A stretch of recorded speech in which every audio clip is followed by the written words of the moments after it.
Saludos cordiales, señoras y señores. ¿Qué se necesita para triunfar? ¿Cuál es el secreto del éxito? Todos nos hacemos estas preguntas, no hace falta ser un soñador ni un artista.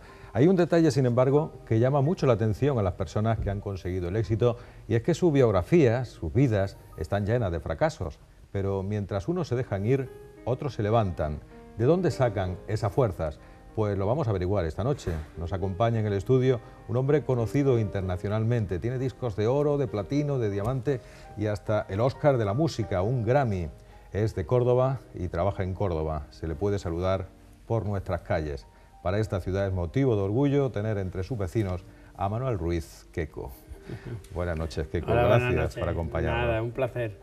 Bueno, en estos tiempos que corren estamos perdiendo dinero, estamos perdiendo la paciencia y en muchos casos algunos hasta la vergüenza. Pero tú dices que lo que no se debe perder nunca en esta vida es la ilusión. Por supuesto. ¿Cómo se puede entrenar la ilusión, Queco? Yo creo que la ilusión nace en uno mismo, proyecta sueños, proyecta cosas bien materiales, bien espirituales que te hagan la vida más agradable, y uno va por ella a muerte. Yo creo que eso define un poco lo que puede ser ese punto que necesitamos tanto los artistas como cualquier persona común en la vida. Después te levantas por la mañana y lo que no puede faltar es la ilusión por hacer algo nuevo, por aprender algo, por reírte un rato, por saludar amigos, cualquier cosa válida. Quien no tiene ilusión al final ni tiene éxito ni tiene vida, como dices, y tú posees el don de captar el talento en los demás. Cuando ves que algún amigo o algún artista se desespera, ¿qué consejo le das? Bueno, la desesperación no trae nada bueno, pero si sabes encauzarla de una forma positiva, la desesperación no es más que las ganas que uno tiene por hacer cosas. Y eso no es malo, o no debe de ser malo. Si tú sabes encauzarla y administrarla de una manera positiva y ponerla de una manera que eso te ayude a seguir adelante, yo creo que hasta una desesperación bien llevada puede ser buena. Sí, porque los flamencos decís que el cante bueno duele. Efectivamente. Y que el dolor a veces es bueno para el alma. Bueno, eso es siempre un dicho que además dice que no hay quien cante bien por seguirilla si no está cantando a una pena o está sintiendo una pena. Posiblemente cuando se hizo ese tipo de cante, la soleá, la seguirilla venían desde la más pura de las desesperaciones. Pero yo creo que estamos en otros tiempos y uno tiene que buscarse a sí mismo en el interior una gran desesperación para poder interpretar una seguirilla bien cantada, sí, como lo hace, por ejemplo, nuestro amigo el Pele. El Pele, claro. Pero es que los flamencos sois muy raros, y también hablando del Pele, porque lo mismo que dicen eso, que el dolor es bueno a veces, también dicen que lo único serio en esta vida es el cachondeo. A ver cómo bueno, se conjuga eso. La risa es verdad, o el hacer reír, o el que se dedica al humor, es quizás de las tareas más complicadas y más difíciles. Sí, pero el flamenco tiene las dos cosas. Por un lado, el flamenco es que tiene una guasa natural dentro, que es una forma de vida, un tipo de humor también, que es muy particular, muy peculiar de los flamencos, y no todo el mundo lo capta o no todo el mundo lo pilla. ¿Se sabe ya lo que quiere el público, Queco? Sí, lo que pasa es que el público como materia viva se va regenerando y vienen generaciones nuevas cada día y tienes que estar con ellos porque eso es lo que viene, tanto en la música como en cualquier sector. Entonces hoy día un joven está acostumbrado ya a la tablet, al iPad, al iPhone y a tantas cosas de tecnología punta, que cuando uno ya intenta inventar o intenta crear cualquier tipo de música, cualquier tipo de contenido audiovisual, lo primero que se te viene es esas posibilidades o esas grandes posibilidades que tienen ahora toda la juventud. Y si tú en tu materia creativa no tienes ese tipo de conceptos nuevos desarrollados en las mismas canciones, en los mismos temas, pues sabes que no vas a llegar a ellos. Entonces te tienes que ir regenerando continuamente. Siempre tienes que estar Siempre, inventando. Siempre. Si no, es morir. Bueno, no eres un hombre supersticioso. No. Dices que a ti no te importa pasar por debajo de la escalera ni abrir los paraguas dentro de la casa. Pero en la portada de uno de tus discos más emblemáticos aparece un niño con una herradura. Sí. Y yo no sé si esa herradura es la suerte, si ese niño eres tú y la herradura la suerte de haberte criado en la casa donde tú te criaste, donde has crecido. Sí, la portada de ese disco tiene su pequeña historia y su pequeña leyenda.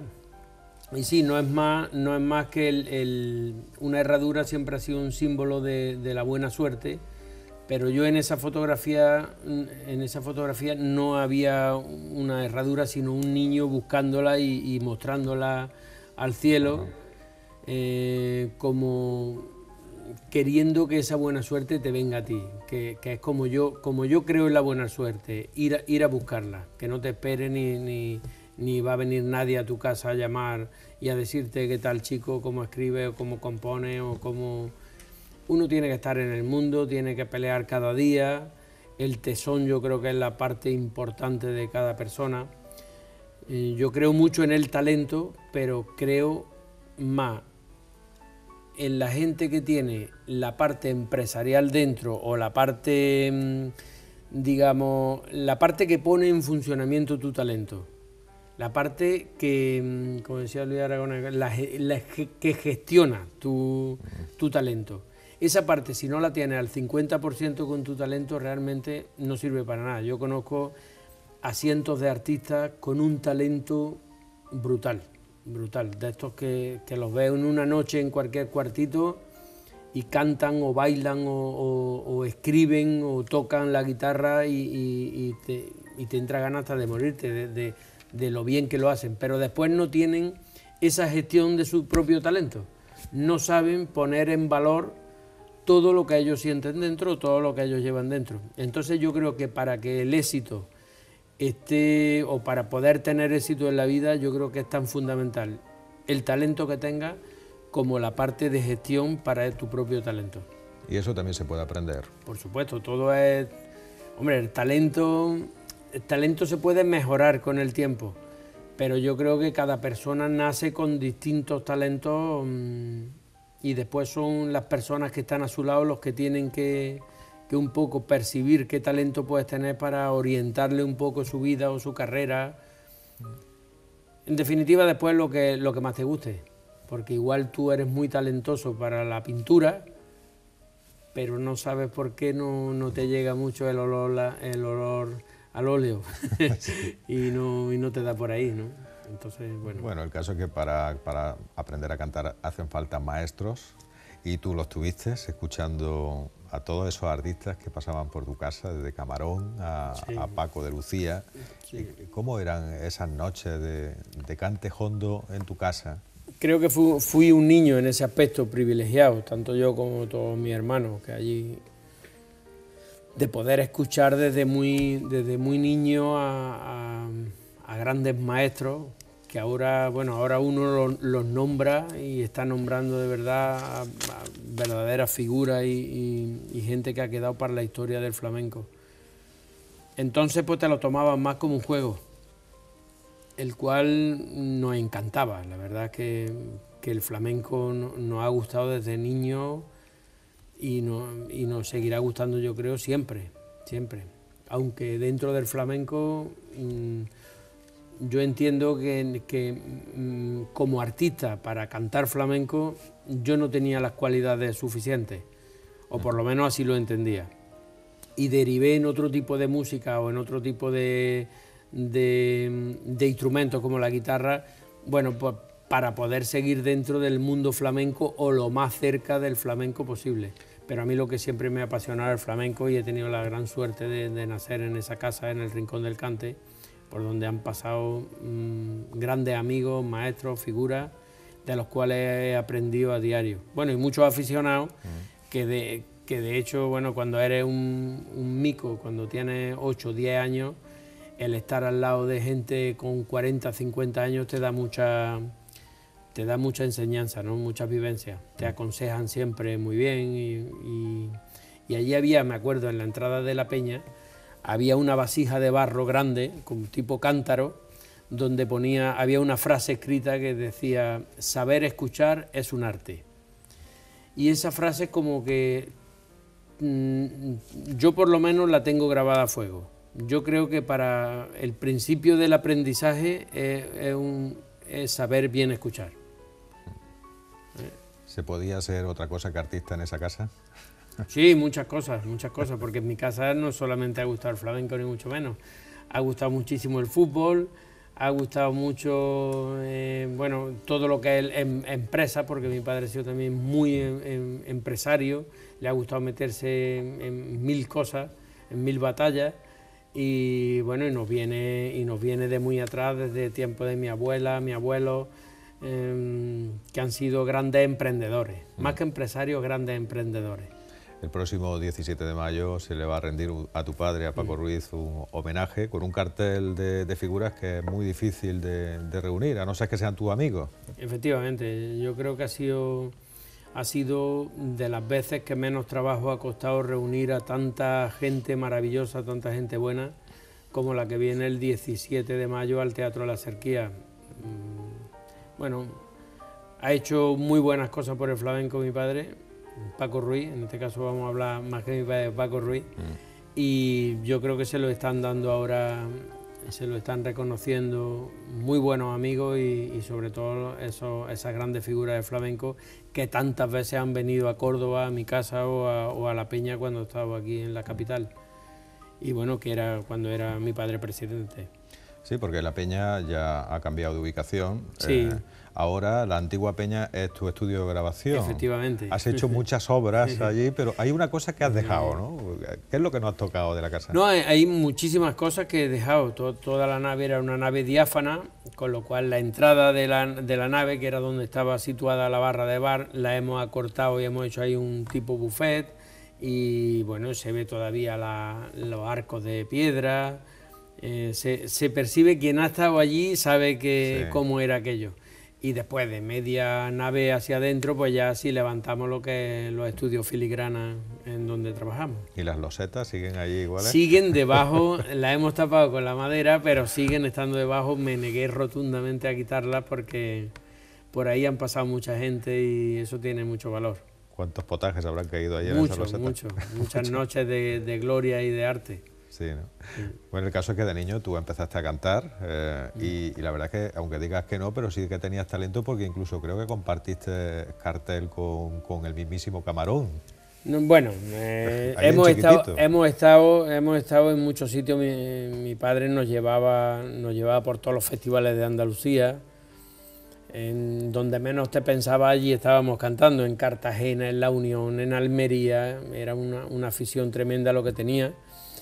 Y claro, pues indudablemente compartíamos cartel con muchas figuras, pero yo creo que esto era más porque a mi padre le gustaba que por lo que nosotros sintiéramos en ese momento. Nosotros la verdad es que nos asustaba mucho, por lo menos a mí.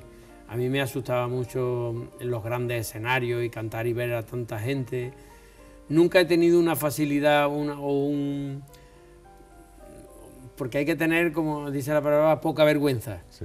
Para salir a un escenario, y yo cuando ya estoy en el escenario, si estoy muy seguro y he estudiado o he ensayado lo suficiente, sí te sientes bien y empiezas a disfrutarlo. Pero cuando son cosas que un artista muchas veces está dado a hacer, que son como las improvisaciones, venga, tírate ahí a la piscina y empieza a cantar y empieza a actuar. Cuando eres muy niño, con 8 o 9 años, no tienes esa conciencia. Y a mí me costaba mucho, me daba mucha vergüenza, mucha, y lo he pasado realmente muy mal. Pero bueno, he tenido la suerte de estar en todos esos sitios y en todos esos fregados. El caso es que yo no sé si con 12 o 13 años de pronto al niño le cambia la voz como a Joselito y ya no hay quien lo aguante. Efectivamente, yo fui uno de ellos, Cantábamos 2 hermanos o 3 hermanos y a mí me cambió la voz rotundamente. De tener una voz muy finita a ser un tío de buena primera. Y Y la verdad es que lo pasé muy mal. De hecho, cogí la guitarra como medio para seguir dentro del mundo flamenco, o para por lo menos estar cerca. Siempre hacía una guitarra, siempre es bienvenida en el flamenco, es el primero que encausa la fiesta. Con lo cual, mira, después no hay mal que por bien no venga, y la verdad es que la guitarra ha sido mi compañera o mi fiel compañera en el mundo de la música durante toda mi vida. La guitarra te salvó de muchas cosas, incluso de ser jugador del Córdoba Club de Fútbol. Sí, sí, porque ya empecé a acompañar a muchos cantadores, entre ellos al Pele, y bueno, las dos cosas, fútbol y flamenco, no... Pero llegaste a jugar en segunda, ¿no? No, llegar a debutar en segunda no. Sí recuerdo que subieron a muchos jugadores del amateur, en el cual estaba yo, cuando el Córdoba pues o no pagaban nómina o se negaron, todo el mundo se negó a jugar los últimos 10, 15 partidos, que fue la vez que bajamos a tercera división, y ahí sí subieron a muchos amateurs, pero no llegué a debutar en segunda. Era el lateral izquierdo. El lateral izquierdo.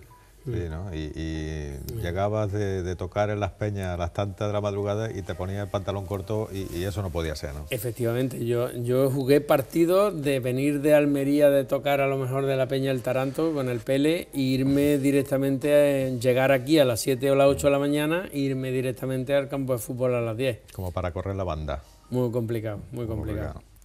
Bien recuerdo que entonces el entrenador que tenía, Escalante, ya me puso las cosas muy claras y me dijo, mira, o fútbol o guitarra, las dos cosas. Ya, y bueno, ya te veía la carita, ¿no? Que llegaba acá al entrenamiento. Sí, la verdad que... Y después lo sufría, porque yo era dentro de mí, siempre he sido como muy profesional, me ha gustado hacer las cosas bien, y el no poder cumplir también con tus compañeros, con tu equipo. Ha habido partidos en que me he sentido muy mal, por eso. Y eso y todavía lo llevo dentro. No te creas tú que todavía siento partidos que pudimos ascender y a lo mejor no, esa noche estuvimos de flamenco y no pude llegar bien al partido y lo perdimos. Y lo perdimos no por tu culpa, pero sí tú te echas tu parte de responsabilidad y crees que no obraste bien en ese momento, y eso lo llevas siempre guardado. Hay que ser un poco perfeccionista. Cuando haces una cosa, o la hace bien o no la hace bien. Efectivamente, ¿no? Uno no puede andar a medias tintas. Lo que uno no puede es siempre estar el perfeccionista que siempre está uno criticando, porque tú tienes que alcanzar un nivel máximo, y a partir de ahí lo único que puedes es mejorar con el día a día, pero tú lo has intentado todo, y yo creo que más en el tesón, en el que tú intentes todo o lo des todo, más que otro tipo de cosas. Y te sientes orgulloso de haberlo dado todo y de haber hecho las cosas correctamente. Después, la perfección, a mí me gusta la imperfección, precisamente. No me gusta la perfección ni en la música ni en el cante. Me gusta sentir que hay ese punto imperfecto, que yo creo que es donde de verdad te llega al alma. Está haciendo algo dentro de la perfección y de repente hay una imperfección, como un quejío, que no es más que una imperfección, es un gallo dado en su sitio y te llega al alma. Y bueno, siempre ha habido cantadores de ese tipo que llamaban los cantadores perfectos y los que no eran tan perfectos. Y entre ellos hay dos escuelas muy señaladas en el flamenco, que es Mairena y Caracol. Mairena era la perfección y Caracol era el duende, la magia, el embrujo, porque era imperfecto. Tenía esos pequeños semitonos desafinados, pero que te llegaba al alma como cantaba ese hombre. Entonces, muchas veces no sabes dónde poner la balanza, pero siempre es importante el no ser perfeccionista por el mero hecho de serlo, sino el arte está abierto. El arte, qué cosa más difícil de definir, ¿no? Está abierto. Ese pellizco, ¿no? Algunos lo tienen, otros no lo tienen, por mucho que lo entrenen o lo ensayen. Sí, no, el pellizco es magia. Uno sale y nada más andando por el escenario, ya desprenden una magia, algo increíble. como decían de Lola Flores. Sí. No sabe cantar, no sabe bailar, pero no se la pierdan. Sí, señor. Entonces eso es duende, son magia. Yo prefiero ese tipo de cosas antes que alguien que toda la vida ha estado en un estudio metido hincando codos para sacar sus cosas adelante y que sí, que... Eso es una fuerza de la naturaleza. Efectivamente, pero en el arte tienes que saber compensar las dos cosas. Uno, por mucho que estudie o por mucho que trabaje fíjate, la danza. La danza es algo una disciplina tan complicada que tienes que estar tantas horas que en realidad tiene un valor tremendo, porque son gente que le gusta, que le apasiona, que tienen un tesón increíble, esas cosas son... Pero después tienes que tener esa magia, si no... Tú dices, Keko, que la suerte de esta vida es tener amigos, pero también hay que tener suerte con los amigos que se tienen, y tú tuviste uno de los grandes, Vicente Amigo, el guitarrista del siglo XXI, compadre tuyo, lo conoces desde, no sé, de los 14 años. ¿Cómo os conocisteis, Vicente Amigo? Pues nos conocimos en merengue de Córdoba. Yo empecé a estudiar guitarra y allí, bueno, es una generación. La verdad es que también quiero mandar un saludo grande, un abrazo a Rafael, a Merengue, porque es un tío que ha hecho mucho también por mucha gente en Córdoba y sobre todo con gente de arte. En ese cuartito que estábamos allí estaba Vicente Amigo, como bien has dicho, pero estaba José Antonio Rodríguez, estaba Paco Serrano, estaban los hermanos Flores, estaba Rafael Trena. Allí había una generación, estaba yo. Es una generación para mí irrepetible también dentro del mundo de la guitarra, porque de ese cuartito de los que estaban allí, 8 o 9 guitarristas, yo creo que todos hemos vivido de la guitarra y de la música, y casi todos seguimos viviendo de eso. Y después el talento tan grande que había allí, porque encontrar allí en el mismo cuarto a Vicente Amigo, a José Antonio Rodríguez, a Paco Serrano, ahí había un talento, sí. Con lo cual debes de entender que yo me dedicara a la composición. Desde luego. Y no a la guitarra. Sí, bueno, pero porque... el primer disco lo grabaste con Vicente Amigo. Sí, por eso. Yo decidí en aquel momento, cuando conocí a Vicente, a José Antonio, a Paco Serrano y a tan buenos guitarristas allí, dije, esto es muy complicado. Pero bueno, cogí la guitarra como medio para seguir buscando otras vías dentro de la supervivencia dentro de la música. ¿De dónde sacaste el dinero para tu primer disco? Bueno, el dinero para mi primer disco salieron de 3 personas. Una de ellas fue mi padre, que puso parte. Otra fue don Miguel López, buen amigo y peñista también, socio del Rincón del Cante de muchos años. Y después Rafael Gómez. Se llegaron a verlo, nos hacía falta otra cantidad para poder grabarlo en las condiciones que a mí me apetecía, irme a Barcelona con grandes músicos y así lo hicimos. Y Rafael Gómez, pues como siempre, con el cariño que atesora por la gente de su tierra y prácticamente sin conocernos de nada, pues bueno, nos ayudó con su corazón y la verdad que siempre se lo he agradecido. Hay que ser agradecido. Siempre. Bueno, grabas 4 discos de éxito y cuando vas camino de convertirte en un ídolo de la música y en dirección a Barcelona, se te cruza un camión en el camino. Un accidente que estuvo a punto de costarte la vida. ¿Qué aprendiste, Keko, de ese accidente? Bueno, se me cruza un camión. Más bien, como siempre, son negligencias que uno hace y fui a coger de la guantera las gafas de sol y el coche se me fue hacia la izquierda y entonces pues no había autovía, no había grandes carreteras, sino que era en doble sentido y bueno, ahí dimos me metí ahí en la rueda del camión. En fin, fue muy aparatoso y aprendí muchísimas cosas. Ahí es un principio nuevo, comienza a vivir de otra manera. Yo ya llevaba 3 discos grabados, entonces era el 4º disco el que vamos a presentar, que se llama La Cuarta Luna, y se quedó ahí en las puertas porque no pude ni siquiera hacer promoción del disco, ni radio, ni televisiones. El disco se puso en las tiendas, pero sin ningún tipo de promoción. Y aprendes que tienes que disfrutar de cada momento, de no darle importancia a lo que no lo tiene. A veces la gente estamos empeñados en darle importancia a cosas que realmente no la tienen. Y ahí perdemos además una cantidad de energías tremenda, y cuando uno hace balance en los últimos años de lo que uno ha vivido y de qué forma lo ha vivido, y realmente pierde una gran cantidad de tiempo y de energía en cosas que no merecen la pena. Eso lo aprendes cuando tienes un accidente que has estado en las puertas de irte para el otro barrio. Como decía el maestro Beni de Cádiz, para el jardín. Para el jardín. Bueno, tuviste un mes y medio en la UBI, ¿no? Sí, sí, fue un accidente duro porque, bueno, fue grave. Pero yo seguramente tenía esa energía y esas ganas de conseguir cosas que no...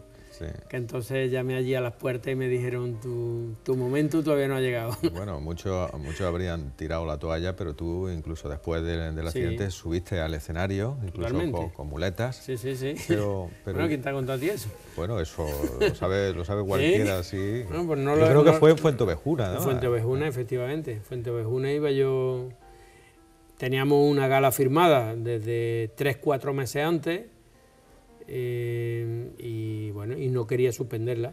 Y allí me planté en Fuenteovejuna, pues en la silla de ruedas, y me subieron al escenario con mis muletas y con un pañuelo en la cabeza, y vamos, y me pegué allí los 45 minutos, 1 hora cantando, y tan feliz. Sí, pero ya había cambiado algo, ¿no? Sí, había cambiado muchas cosas, y yo ya no sentía la necesidad de cantar, ya no la sentía. Era como demasiado trabajo para tan poca recompensa. Sobre todo emocional, ¿no? Pues yo me veía que mis discos no se promocionaban, no habían televisiones, y encima ya con el accidente pensé que había que darle otra vuelta de tuerca a mi vida. Y así lo hice, me dediqué a la producción discográfica y a escribir canciones, pero para otros artistas. Y bueno, son decisiones que se toman desde un prisma un poco inconsciente, pero que están bien tomadas. Yo creo que después uno a lo largo de su vida cree que las decisiones que tomé siempre fueron buenas para mí. Desde luego, porque es un poco de lo que empezábamos a hablar, que la vida también son muchos fracasos y que hay que continuamente evolucionar, reinventarse, cambiar de chip. Eso es lo que hay que hacer, es el secreto. Ese es el talento de las personas, el saber reinventarte cuando... Y tener valor para hacerlo. Claro, claro, por supuesto. Uno, como hablábamos antes, el momento ese en que uno da un paso importante en tu vida, porque no hay tanto, paso importante realmente, lo que llamaban los viejos, que no pase el tren por delante, el tren de la fortuna, y lo pierdas.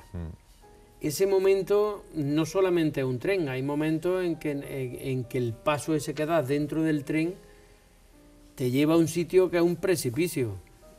Y ese momento en que estás al borde del precipicio y tienes que dar ese salto de fe, cuesta la misma vida, y uno ahí es donde de verdad el tesón, la ilusión, la esperanza que tienes, y sobre todo la confianza en ti mismo, es la que te avala para dar ese salto o ese viaje que tienes que dar. Y yo pues normalmente he sido muy fuerte en ese mismo momento en cruzar esa línea. Incluso con las equivocaciones, porque yo creo que los fracasos, al contrario de lo que piensa la gente, el fracaso sirve para aprender. El fracaso no es más que algo que has intentado, y hay 1000 factores por lo que el fracaso te viene. No solamente, bueno, puede ser hasta el día, que no te ha pillado buen día y has fracasado. Eso no tiene por qué pasarte al día siguiente, inclusive haciendo lo mismo. Entonces, yo siempre he tenido esa actitud de enfrentarme a la vida con buena cara y diciendo, hay que ir. Y si fracasamos, no pasa nada, porque a mí no me importa. O sea, no soy un tipo que le dé corte, el ir, no sé, el que te vean, coño, este no era Keiko el cantante, este no era Keiko el... Pues no, yo soy uno más de Córdoba y a mí lo que me gusta es estar tranquilo y vivir bien y con los amigos y seguir siendo uno más. Hoy eres un productor musical de éxito, compones canciones para las grandes estrellas y hasta el presidente de los Estados Unidos de América ha bailado algunos de tus temas. Popular a Sergé. Sí, y cuando llegas a la cima, Keiko, ya, ¿qué queda después? Bueno, eso ocurrió, hablando de la Sergé, ocurrió en un momento de mi vida en que llevaba metido dentro de un estudio de grabación durante 10, 12 años. Un estudio de grabación quema mucho, porque es como estar en este mismo plató, pero día y noche. No tienes vida, porque la vida que haces es contigo mismo, con tus reflexiones, tus pensamientos y trabajar. Buscar la parte bonita de la canción, buscar... Eso quema mucho. Entonces, cuando hice a Sergé y como productor alcancé unas cotas de éxito, la verdad, poco comunes de donde habíamos salido, porque es que el disco salió de Córdoba con las Ketchup, que eran de la Fuensanta, o sea que no salimos de Hollywood. No. Hollywood tiene grandes altavoces al mundo entero, que allí cualquier cosa que dice nuestro amigo Bandera o cualquier actor llegan en 0,1 al mundo, pero desde aquí no, desde aquí es muy complicado. Es decir, que aquello surgió de la nada y poco a poco fue expandiéndose como, no sé, como el aire y con una fuerza tremenda, y bueno, y fue un éxito tan rotundo que no me quedaron energías después como para ¿qué hago, no? Es como, no energía, sino que te sientas a reflexionar qué ha sido tu vida, que llevas 15 años, 16 trabajando en la producción, has conseguido ese éxito mundial y a partir de aquí, ¿qué hago? Porque sí, a lo mejor era cuando debería de haber hecho 10 producciones más, con grandes artistas, quizás no llegaron lo que a mí me gustaba o lo que a mí me gustara, y di un nuevo vuelco a mi carrera. Entonces tenías por dentro que no habías podido llegar a ser artista y hacer una gran gira. ¿Y por qué no? ¿Por qué no va a cumplir ese sueño también? Desde luego que estás cambiando de sueños continuamente. Exactamente, y así lo hice. Sí. Tienes una canción como El Tengo, que en ese momento posiblemente yo se la fuera dado a otro cantante, pero en ese momento sientes muy de adentro que es algo tan tuyo, tan personal, que te gustaría ofrecerlo a la gente de tu mismo ser, ¿no? Y así lo hice, me metí en el estudio, busqué a la gente idónea para que me acompañara en aquel viaje, grandes amigos con los que siempre había trabajado, con lo cual fue un disco lleno de buenas vibraciones y de muy buenos músicos, muy buenos amigos, muy buena gente, y eso también se reflejó en el trabajo, que fue un disco, yo creo, para mí, el mejor que he hecho nunca y con el que más orgulloso me siento. Y ahora que ya los discos parece que no se venden, te conviertes en productor de conciertos en directo, y claro, y ahora tienes también el proyecto este de la escuela. Claro, lo que hablamos, hay que cambiar. Tienes que reinventarte, porque si mi vida estuvo siempre en torno al mundo discográfico, cuando el mundo discográfico cae de la manera que está cayendo, uno no puede estar empeñado en reflotar un barco que ya está, la línea de flotación está prácticamente hundida. Entonces, y además comprendiendo que hay todavía grandes artistas lanzando discos nuevos cada mes, hay miles. Entonces está en una pelea o en una batalla un poco, bueno, pues deja sitio para los que vienen, que hay mucha juventud y que tiene muchas ganas y mucha ilusión, y yo vuelvo a dedicarme a otro tipo de cosas muy, muy orientadas al mundo de la música, entre ellas, pues yo creo que ya tengo edad para poder enseñarle a muchos jóvenes y a mucha gente lo que he aprendido a lo largo de mi carrera profesional. Yo creo que puede ser muy interesante para la gente que viene, para las futuras generaciones, que muchas veces no saben ni qué es una mesa analógica, ni están viviendo la cultura de grabarse en un ordenador con unos auriculares, y es importante enseñarle a la gente muchas cosas que deben de aprender, y me veo en buen momento para hacerlo. Y entonces, bueno, pues vamos a emprender ahora de lo que estábamos hablando, que es de una escuela para los artistas, para la voz, para el canto. Tendrán que venir a Córdoba y tendrán que venir aquí a formarse. Bueno, no exactamente. La intención es, vamos a abrir una escuela piloto aquí en Córdoba, que se abre ahora a finales de junio. Las escuelas se van a llamar Yo Canto, y es un modelo franquicia donde esperamos que en los próximos 3 años pueda haber escuelas en toda España. Manuel Ruiz Queco, que no perdamos la ilusión y que nos sigamos viendo muchos años por aquí, por Córdoba.